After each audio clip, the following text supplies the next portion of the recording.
नमस्कार दोस्तों, मेरे चैनल भारतीय संस्कृति में आपका स्वागत है। आशा करता हूँ आप सभी लोग ठीक होंगे। दोस्तों, ये जो चिड़िया का बच्चा है, ये मेरे साथ 5 दिन से रह रहा है। इन 5 दिनों में मैंने इसके साथ बहुत सारे ऑब्जर्वेशन किए और उन ऑब्जर्वेशंस को मैं आपसे साझा करना चाहता हूँ। दोस्तों, ये जो चिड़िया का बच्चा है, इसको मैंने सिरिंज की हेल्प से दूध पिलाने की कोशिश की। इसको मैंने चावल खिलाने की कोशिश की पका हुआ। इसको मैंने रोटी का टुकड़ा खिलाने की कोशिश की, परंतु दोस्तों इसने बिल्कुल अपनी चोंच तक नहीं खोली, खाना तो दूर की बात रह गई। और मेरे को लगा कि ये ऐसे खाने को खाते ही नहीं होंगे क्योंकि छोटा सा बच्चा है। इसकी माँ इसके लिए दिन में पता नहीं क्या लेके आती थी, इसको खिला के चले जाती थी। तो एक दिन मैंने ऑब्जर्वेशन करने के लिए अ, इसका जो मैंने छोटा सा गत्ते का घर बनाया है, उस घर के सामने बाहर पका हुआ चावल रख दिया। तो थोड़ी देर बाद इसकी माँ आती है। माँ उस चावल को अपनी चोंच में उठाती है, तो ये खा लेता है।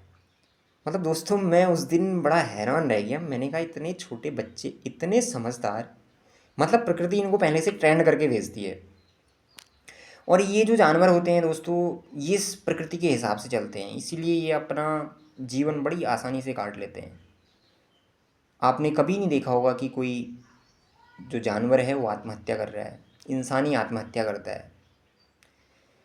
दोस्तों, ये और दूसरा जो ऑब्जर्वेशन किया मैंने इन जानवरों में, कि ये रात को बिल्कुल खाना नहीं खाते हैं, इसीलिए ये कभी बीमार नहीं पड़ते हैं।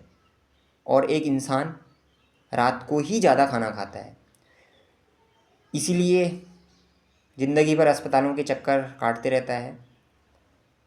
आयुर्वेदा भी कहता है दोस्तों कि हमें रात में खाना नहीं खाना चाहिए। आयुर्वेदा कहता है कि सुबह हमें राजकुमार की तरह खाना चाहिए, दिन में हमें राजा की तरह खाना चाहिए, रात को हमारा जो भोजन है वो भिखारी की तरह होना चाहिए।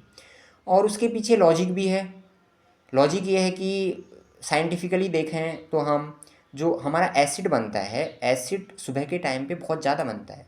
तो हम ज़्यादा खाना खाएंगे तो हमारा आसानी से वो खाना पच जाता है। दिन में फिर एसिड की क्वांटिटी कम होने लगती है, तो हमें जो खाने की मात्रा है उसको भी कम करना चाहिए। और रात में दोस्तों एसिड बहुत ही माइनर अमाउंट में बनता है, इसलिए रात को भिखारी की तरह खाना चाहिए। कहते हैं कि बहुत कम खाना चाहिए। और हम लोग जस्ट इसका रिवर्स करते हैं और उसके बाद फिर हमें परेशानियां होती हैं। तो इस वीडियो के माध्यम से मैं आपसे आग्रह करना चाहूँगा कि हमें प्रकृति के हिसाब से चलने चाहिए। अगर हम प्रकृति के विपरीत चलेंगे तो हमें बिल्कुल ऑब्वियस बात है कि हमें परेशानियां देखने को मिलेंगी। और जो ये जानवर हैं, इन जानवरों से हमें सीखना चाहिए। आशा करता हूँ आपको ये इन्फॉर्मेशन अच्छी लगी होगी। इस वीडियो के अंत तक बने रहने के लिए आपका हृदय से धन्यवाद।